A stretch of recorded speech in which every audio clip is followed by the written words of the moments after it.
A ship that should have died did not. At Pearl Harbor, every battleship around her burned. She moved to atomic bombs.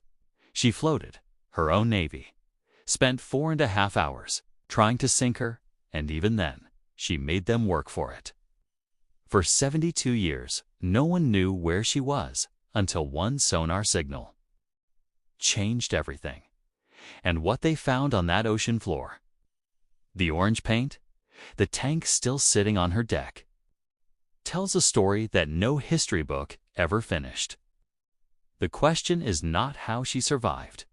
The question is, why does her story feel like a warning? Welcome to Deep Wave Discovery. If this is your first time here, sit down, take your time. This channel is not in a hurry, and neither should you be.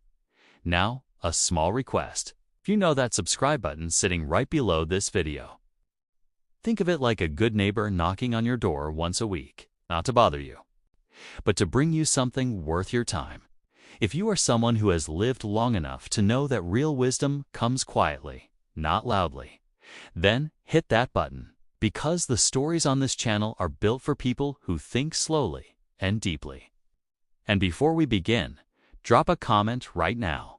Where in the world are you watching this from? Whether you are sitting in London, Lagos, or Los Angeles, let the world know you are here. On a quiet April morning in 2020, 15,400 feet below the surface of the Pacific Ocean, a sonar signal returns something unexpected. A massive shadow on the ocean floor, inverted, silent, alone. The research vessel Pacific Constructor held its position 65 nautical miles southwest of Pearl Harbor. Ocean Infinity's underwater vehicles were scanning the deep seabed. The world above was locked in a global pandemic. But down below, something was waiting to be found. When the remotely operated vehicle descended and its cameras focused, a number appeared on the twisted stern, still legible. After 72 years, that number belonged to USS Nevada, the last of the Pearl Harbor battleships to be located, and the only one whose full story had never truly been told.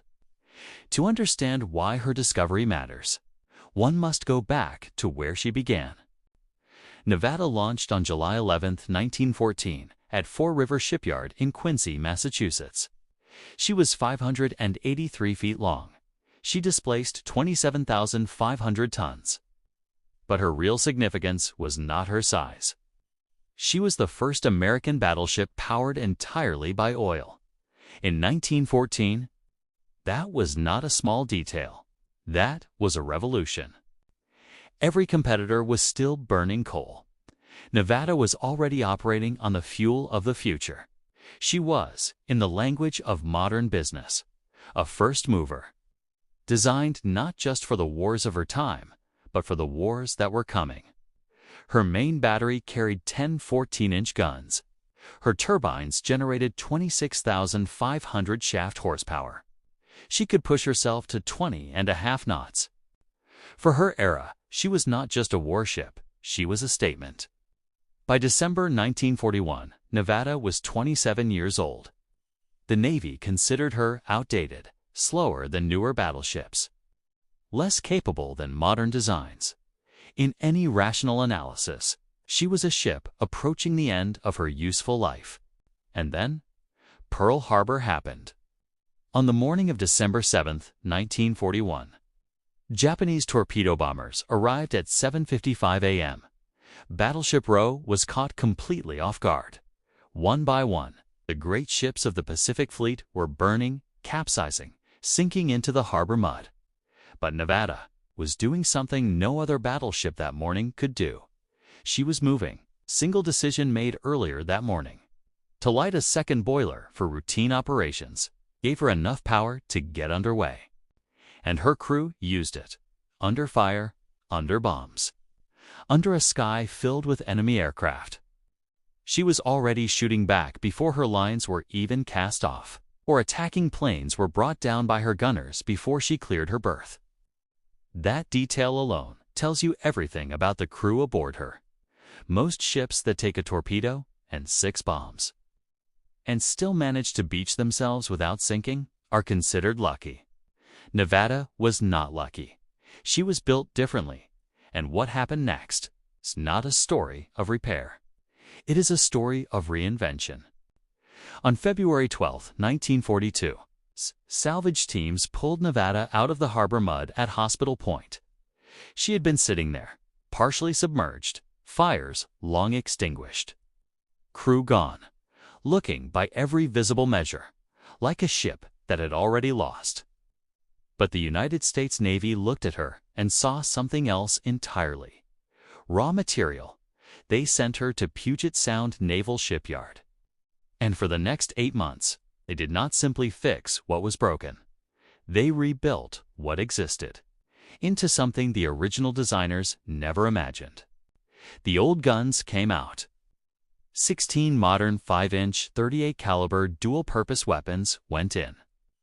Advanced fire control systems replaced outdated targeting equipment.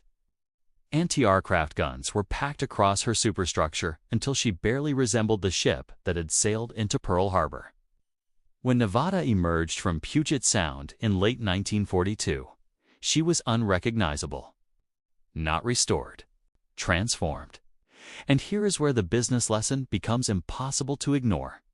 Most organizations, after a serious crisis, spend their energy trying to return to what they were before. They rebuild the old systems. They restore the old processes. They chase the original version of themselves as if that version was the destination. Nevada's rebuild teaches a different principle entirely. The crisis did not interrupt her story. The crisis rewrote her purpose. In May 1943, she arrived at Attu, Alaska. Her first engagement after reconstruction. 11 days of fire support operations in freezing northern waters. Far from the Pacific she had known. Far from the warm harbor where she had nearly died. She performed without hesitation.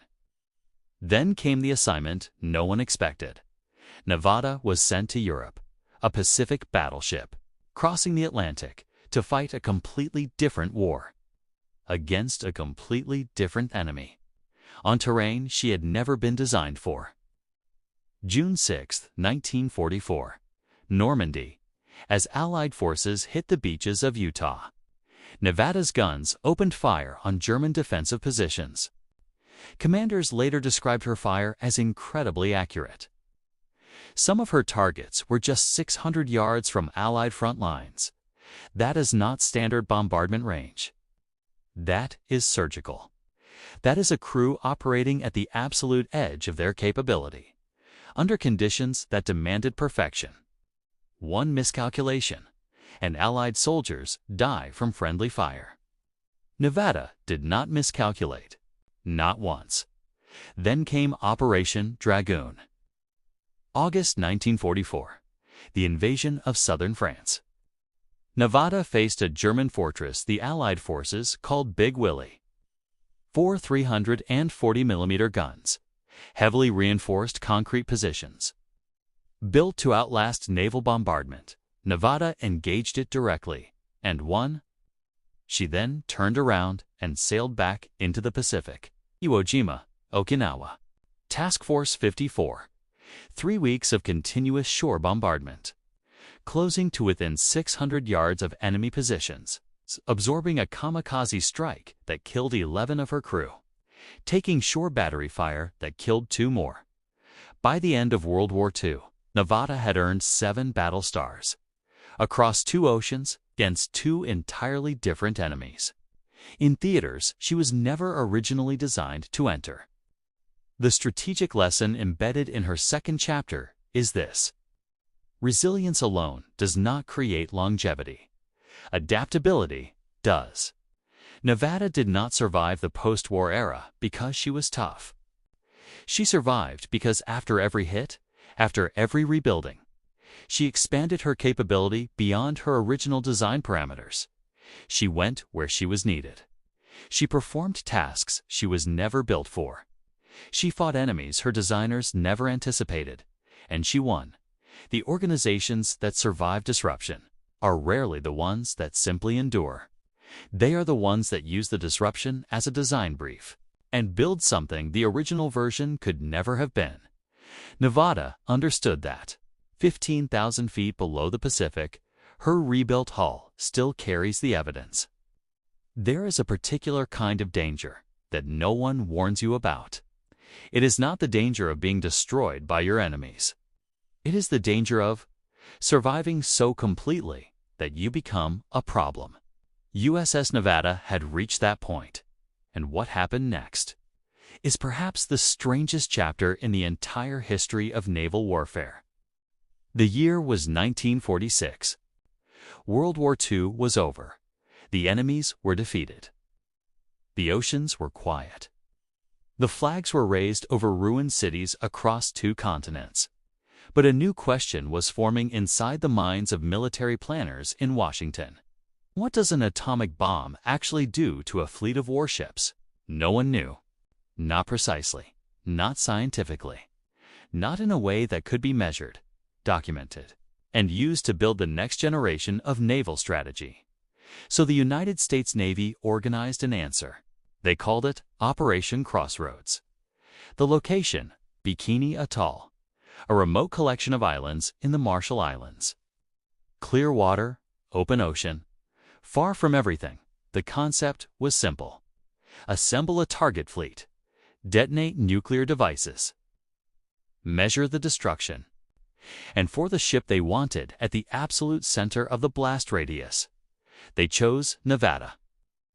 Think about that decision for a moment.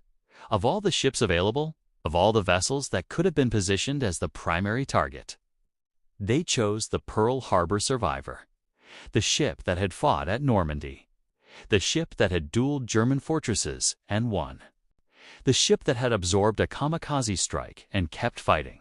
They painted her bright orange-red, white gun barrels, graduated draft marks stenciled on both sides, frame numbers painted from bow to stern for post-blast damage assessment.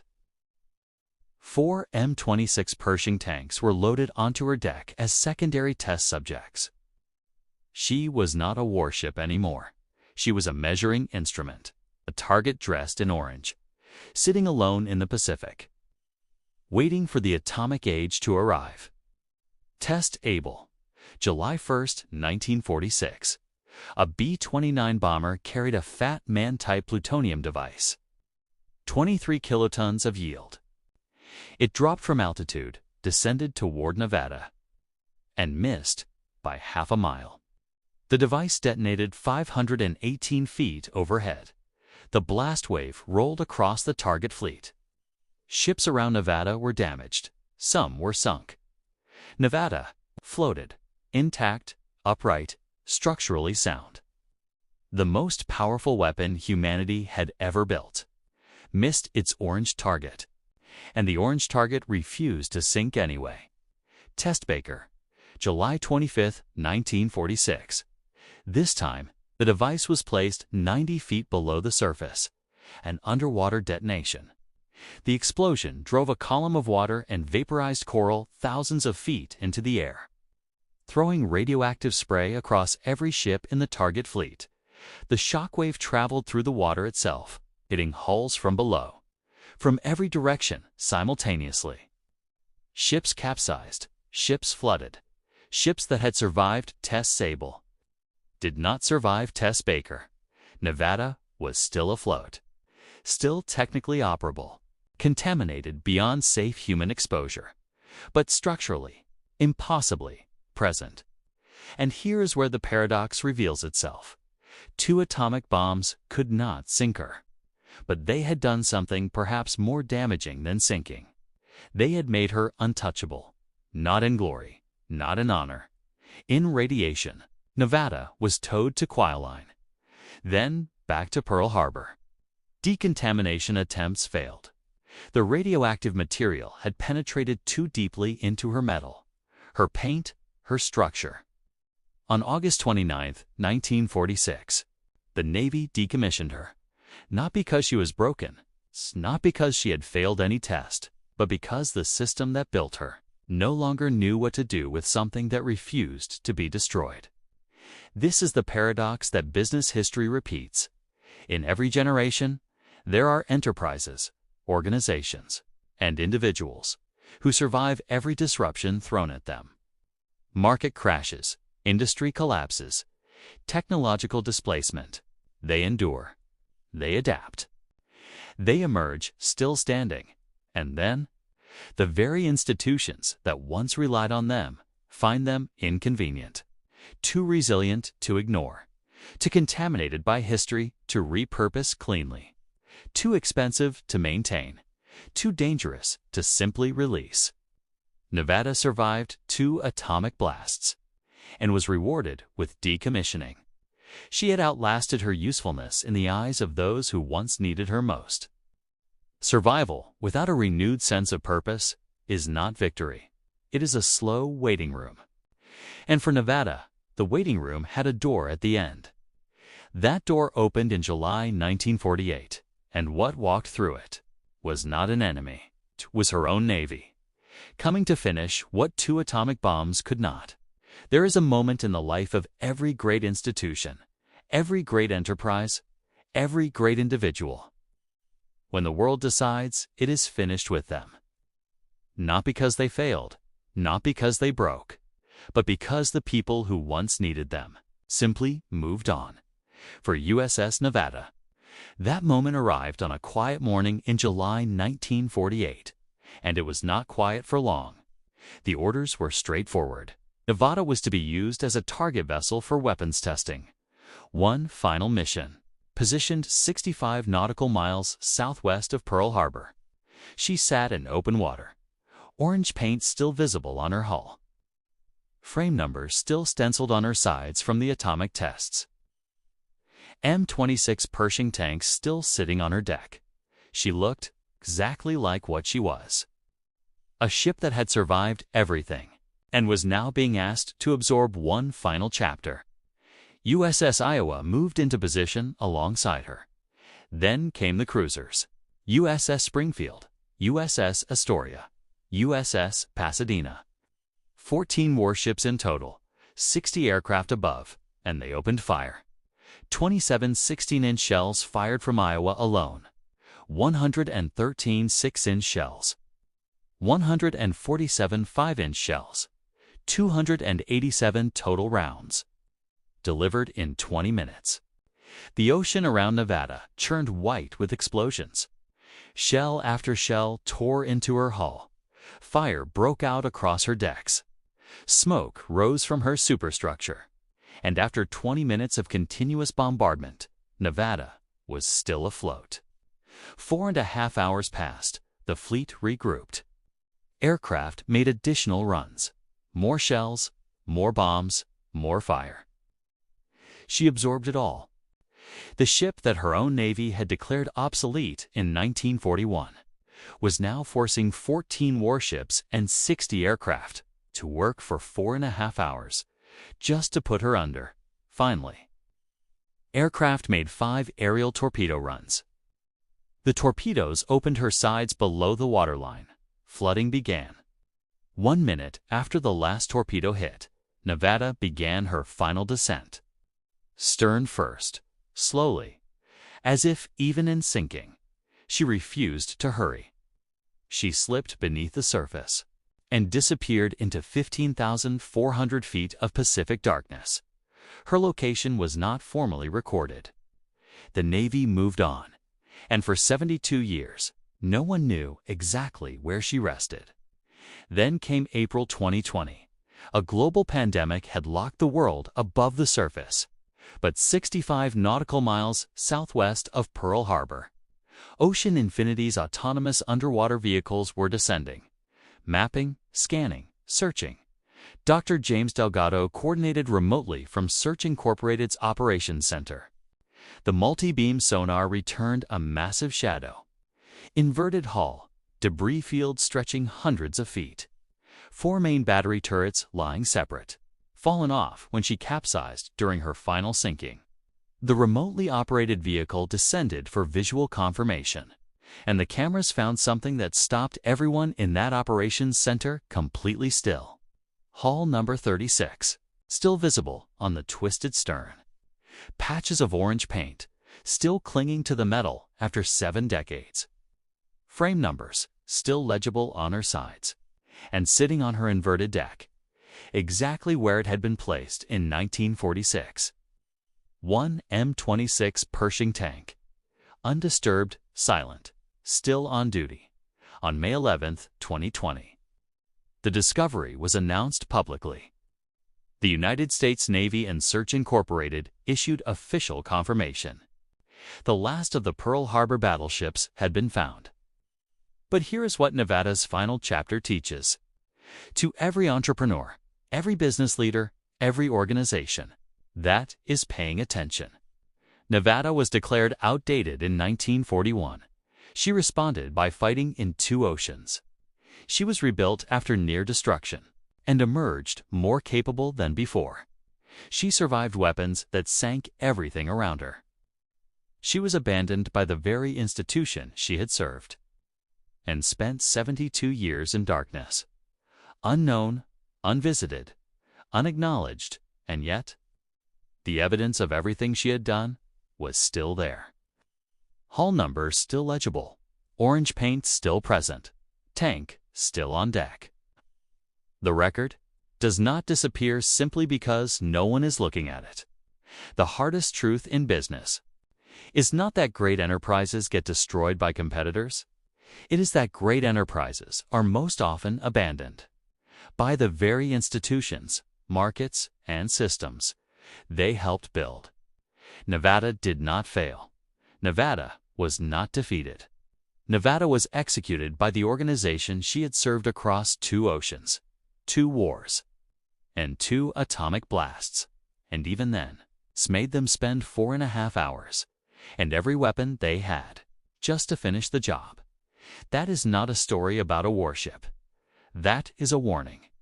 For every business that has survived a crisis and been told it is no longer relevant. For every entrepreneur who rebuilt after failure and found the market had moved on.